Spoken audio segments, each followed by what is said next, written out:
안녕하세요. 오늘 저희가 함께 좀 깊이 파고들 자료는요. 최근 한 대선 캠프의 전 홍보 담당자 권신일 전 실장이 공개한 내부 이야기입니다. 네, 소셜미디어를 통해서 아주 상세하게 밝혔죠? 맞습니다. 이게 선거운동 과정의 어떤 혼란상 그리고 당 시스템의 문제점들을 내부자의 시선으로 보여줘서 상당히 흥미로운데요. 오늘 저희 목표는 이 자료를 통해서 드러난 핵심 문제들을 좀 파악하고요. 또 제시된 개혁 방안까지 깊이 있게 한번 이야기 나눠보는 겁니다. 네, 좋습니다. 근데 시작부터 정말 좀 놀라운 지점이 있어요. 공식 후보가 있었는데도 당 내부에서는 다른 잠재 후보를 위한 홍보물까지 준비하고 있었다는 그런 정황이거든요. 네, 그 부분이죠. 정말 좀 충격적이었어요. 자, 이걸 한번 자세히 들여다보죠. 권 전 실장은 당시 후보 교체 과정을 야반도주 같았다 이렇게 표현을 했어요. 야반도주라. 상당히 강한 표현인데요. 네, 공식 후보인 김문수 후보 외에 한덕수 전 총리의 촬영 스케줄이 동시에 잡혀 있었다는 거고요. 심지어는 당의 현직 간부 연락처가 한 전 총리 측 기획서에 떡하니 있었다는 거죠. 그래서 당시에 배임 아니냐는 분노가 치밀었다. 뭐 이렇게 당시 심정을 토로했습니다. 이게 단순히 업무 착오는 아닌 것 같아요. 그렇습니다. 이건 그냥 실수다, 혼선이다, 이렇게 볼 수준이 아닌 거죠. 캠프와 당 조직 사이에 그 불신과 분열이 얼마나 깊었는지를 상징적으로 보여주는 사건이라고 생각합니다. 말 그대로 한 지붕 두 가족처럼 서로 다른 생각을 하고 있었다는 거니까요. 네, 그렇죠. 이런 내부 분열이 결국 선거 전략 실행이나 대외적인 신뢰도에 얼마나 안 좋은 영향을 미쳤을지 좀 생각해 볼 필요가 있습니다. 당연히 캠페인 동력이 떨어질 수밖에 없었겠죠. 그 내부 혼란이 외부로도 그대로 이어진 것 같은데요. 특히 홍보 대행사 선정 관련해서 전문성이 부족했다는 지적. 이건 정말 좀 충격적입니다. 그 대행사 문제요. 네. 네. 100억 원대 광고 예산을 집행할 공식 대행사인데 전년도 매출이 16.5억 원, 그리고 직원은 10여 명에 불과했다는 폭로가 나왔어요. 100억 원 예산이에요. 이게 상식적으로 좀 납득하기 어려운 결정 아닌가요? 네, 정말 그렇죠. 그래서 결국 TV 광고 제작 같은 핵심 업무에서 어려움을 겪었다고 하고요. 심지어는 후보 일정을 막 따라다니면서 도둑 촬영하듯이 진행했다고 합니다. 이야, 도둑 촬영이라니.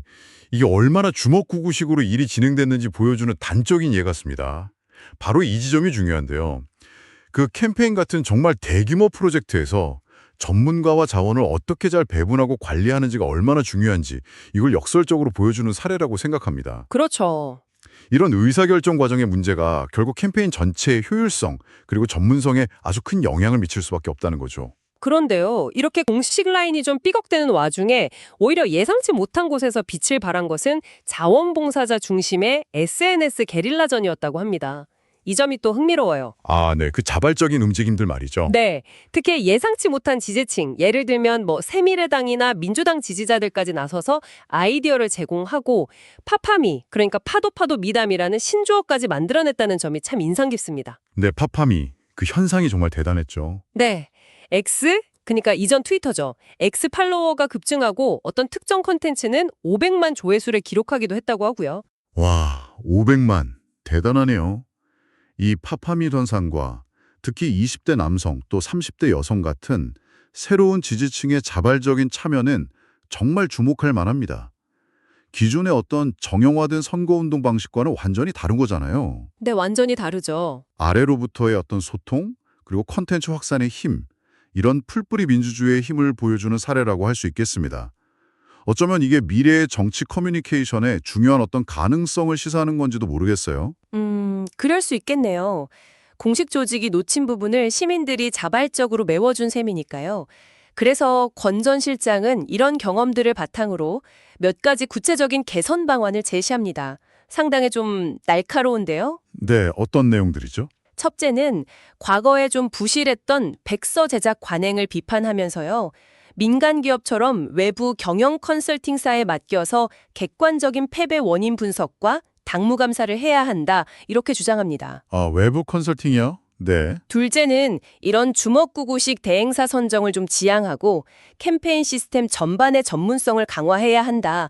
당연한 이야기 같지만 중요하죠. 네, 전문성 강화 필요하죠. 그리고 셋째는 파파미 현상을 이끌었던 그 20대, 30대 등 새로운 지지층과의 연대를 강화해야 한다고 강조했습니다.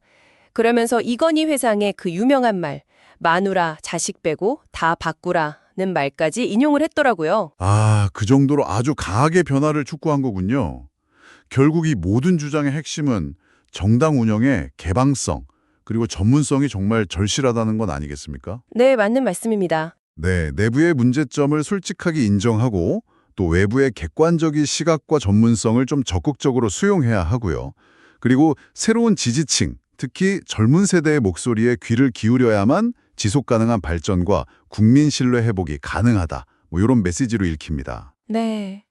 오늘 저희는 권신일 전 실장의 폭로를 통해서 한 배선 캠페인의 그 내부 혼란, 또 시스템의 문제점, 그리고 예상치 못했던 소셜미디어 성공 사례와 함께 외부 컨설팅을 통한 근본적인 개혁 요구까지 한번 살펴봤습니다. 자, 이 경험담을 통해 당신은 정당이 국민의 신뢰를 회복하기 위해서 가장 시급히 변화해야 할 점이 과연 무엇이라고 생각하시나요? 과연 내부의 자성만으로 충분할까요? 아니면 권 전 실장의 주장처럼 정말 외부의 시각과 전문성이 반드시 필요한 걸까요? 한 번쯤 깊이 생각해 보실 문제입니다.